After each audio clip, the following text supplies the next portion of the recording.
সন্ধে ঘনিয়ে এসছে। পশ্চিম আকাশের লালচে আলো ধীরে ধীরে ধূসর হয়ে যাচ্ছে। মন্দিরের উঠোনে ধূপের ধোঁয়া, বেলপাতা আর সন্ধ্যার আরতির ঘণ্টাধ্বনি মিশে এক অপার্থিব পরিবেশ। দূর থেকে ভেসে আসছে শাঁখের শব্দ।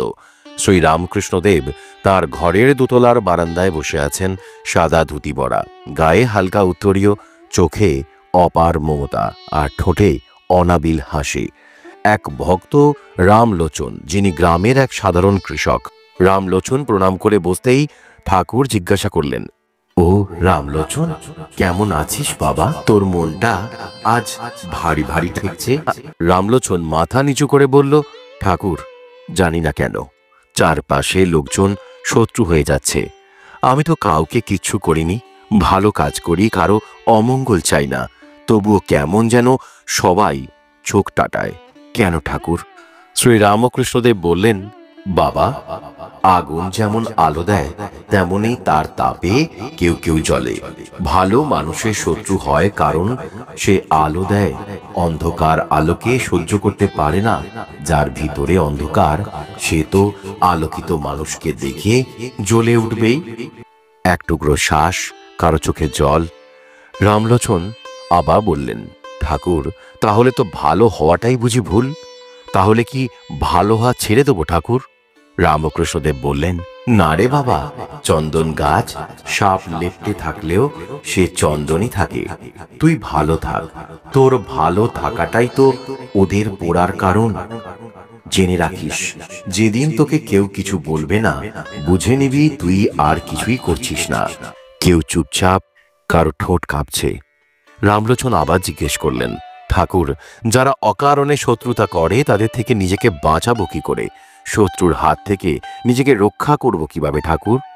রামকৃষ্ণদেব বললেন, নদীর জল যতই উত্তাল হোক, নিচে কিন্তু শান্ত। তুই তোর মনকে স্থির কর, যা তোর নয় তা তোকে ছুতে পারবে না। দেবতা চুপ করে থাকেন কারণ তার রক্ষা করার শক্তি জলে বাতাসে মিশে থাকে। রামলোচন আবার জিজ্ঞাসা করলেন, কিন্তু ঠাকুর, আমার তো কষ্ট হয়, কেন ঈশ্বর আমাকে এই শত্রু দিলেন? ঈশ্বর কেন ভালো মানুষের জীবনেও কষ্ট আর শত্রু দেন? রামকৃষ্ণদেব বললেন, ঈশ্বর কখনো অযোগ্যকে কষ্ট দেন না, যে সহ্য করতে পারে তাকেই দেয়। কারণ আগুনে পোড়ানো সোনাই শুদ্ধ হয়। তুই তোর কষ্টটাকেও প্রসাদ ভেবে নে, দেখবি একদিন এই কষ্টই তোকে ঈশ্বরের বেশি কাছে পৌঁছে দেবে। কারো চোখ গড়িয়ে জল পড়ল। রামলোচন জিজ্ঞাসা করল, ঠাকুর, তাহলে বুঝবো কি করে আমি ভালো পথে আছি? কি করে বুঝবো আমি সঠিক পথেই আছি? শ্রীরামকৃষ্ণদেব বললেন, যদি তোর শত্রু থাকে, যদি তোর কাজ দেখে কেউ পড়ে, বুঝবি তুই ঠিক পথেই আছিস। কারণ যে গাছে ফল ধরে সেই গাছেই পাথর পড়ে। শূন্য ডালে কেউ ঢিল ছোড়ে না। তোর গায়ে কেউ কথা ছুঁড়লে জেনে নিবি তোর জীবনে ফল ধরেছে। সবাই স্তব্ধ, কাঁদছে। রামলোচন চোখ মুছে ঠাকুরের পায়ে মাথা রাখলেন। শ্রীরামকৃষ্ণদেব হেসে বললেন, এই হলো বাবা মানুষের কাজ। ভালো থাকিস, ঈশ্বর তোকে আগলে রাখুক। কখনো কি মনে হয়েছে কারো অদৃষ্ট কুদৃষ্টি, কারো লুকিয়ে লুকিয়ে করা অপকর্ম তোমার জীবনে অশান্তি আর বিপদ ডেকে আনছে? চেষ্টা করেও যখন মুক্তি পাচ্ছ না, তখন প্রাচীন এক সহজ উপায় আছে। এক গ্লাস জল আর ভগবানের নাম।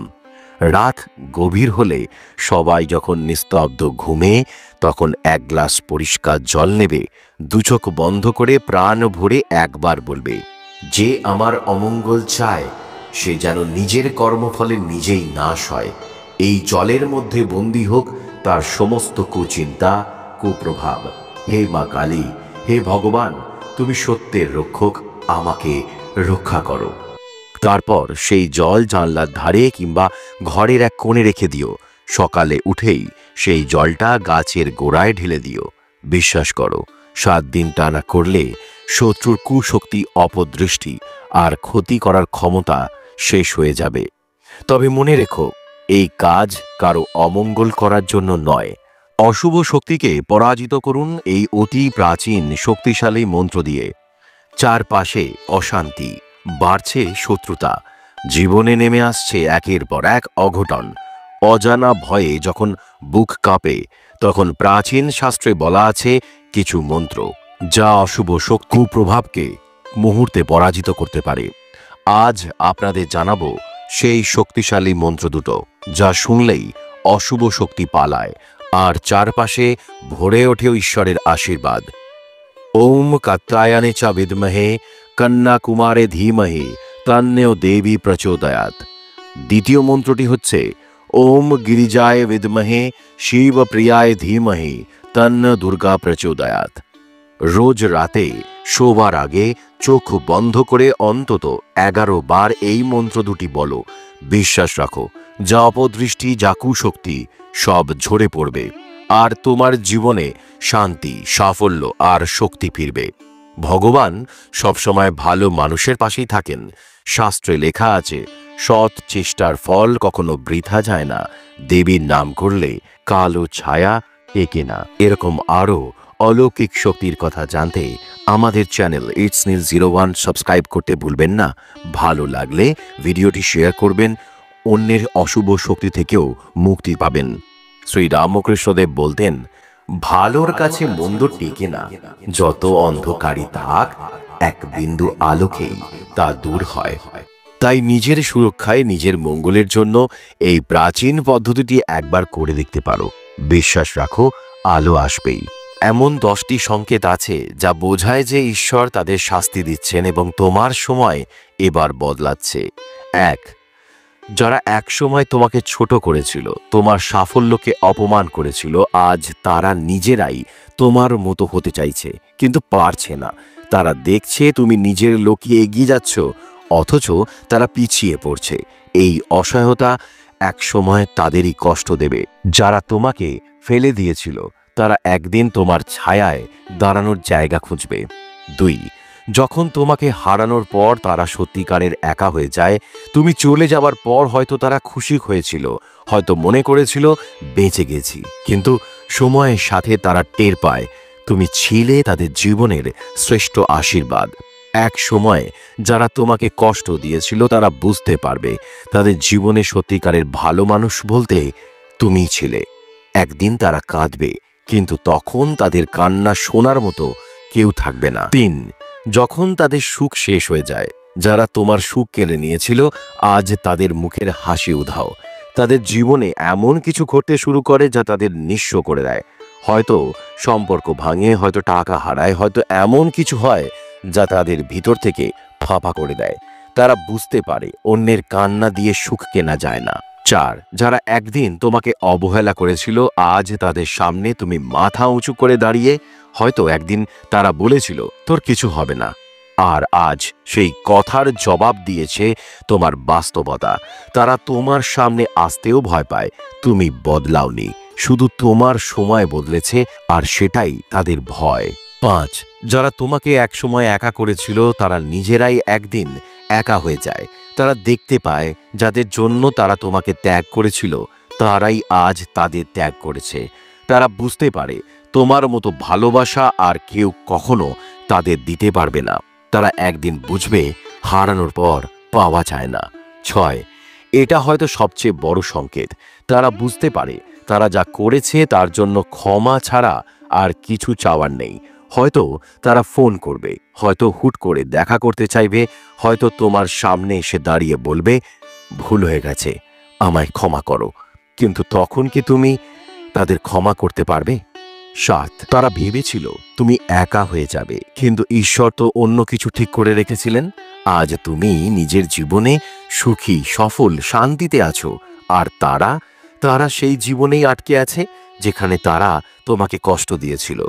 ভগবান যখন কাউকে সরিয়ে দেন তখন বুঝতে হয় যে তুমি আরো বড় কিছুর জন্য তৈরি হচ্ছ। 8. যারা একসময় তোমাকে অপমান করেছিল, যারা তোমাকে ছোট করেছিল, আজ তারাই তোমার কাছে এসে সাহায্য চাইছে। হয়তো তারা নিজেরাই সমস্যায় পড়েছে আজ তাদের মনে পড়ছে তুমি ছিলে একমাত্র ভালো মানুষ। যাতে তুমি একসময় বন্ধু ভেবেছিলে, আজ তারাই তোমাকে বন্ধু বলে ডাকছে, কারণ তাদের জীবন এবার শূন্য। 9. যারা তোমাকে ভুল প্রমাণ করার জন্য উঠে পড়ে লেগেছিল, একদিন তারাই এসে বলবে তুই যা বলেছিলি সব ঠিক ছিল। হয়তো ততদিনে তুমি তাদের কথা ভুলে গেছো, কিন্তু তারা ভুলতে পারেনি। তারা বুঝতে পারবে তোমাকে আঘাত করা মানে ছিল ঈশ্বরের পরিকল্পনার বিরুদ্ধে যাওয়া। 10, এটাই সবচেয়ে বড় প্রমাণ যে ঈশ্বর তোমার পক্ষ নিয়েছেন, কারণ প্রতিশোধ নেওয়ার প্রয়োজনই পড়বে না। ঈশ্বর নিজেই তাদের এমন পরিস্থিতিতে ফেলবেন যেখানে তারা তোমার সামনে এসে কেঁদে ফেলবে। তুমি শুধু তখন ভাববে, এটাই কি সেই মানুষ যে একদিন আমায় এত কষ্ট দিয়েছিল? এবং তুমি হাসবে, কারণ তুমি জানবে যে ঈশ্বর আমার চোখের জল ফেলতে দেখেছিলেন, সেই ঈশ্বর আজ ওদের চোখের জল ফেলতে বাধ্য করেছেন। কাল যে তোমার জীবনটা নরক বানিয়ে দিয়েছিল, কাল যে তোমাকে চোখের জলে ভাসিয়ে তুলেছিল, আজ সেই হয়তো নিজের চোখের জলের রাস্তায় তোমার সামনে এসে দাঁড়াবে, হাত জোর করে ক্ষমা চাইবে। কিন্তু তখন কি তুমি তাকে আগের মতো ভালোবাসতে পারবে? যারা তোমার সুখ কেড়ে নিয়েছিল, যারা তোমাকে অপমান করেছিল, যারা তোমার বিশ্বাস ভেঙেছিল, একদিন তারা নিজেরাই তোমার কাছে ভিক্ষে চাইবে। কারণ ঈশ্বর যখন ন্যায় করেন তখন নীরব থাকেন, কিন্তু যখন প্রতিশোধ নেন তখন সেই নীরবতাই হয়ে ওঠে বজ্র নির্ঘোষ।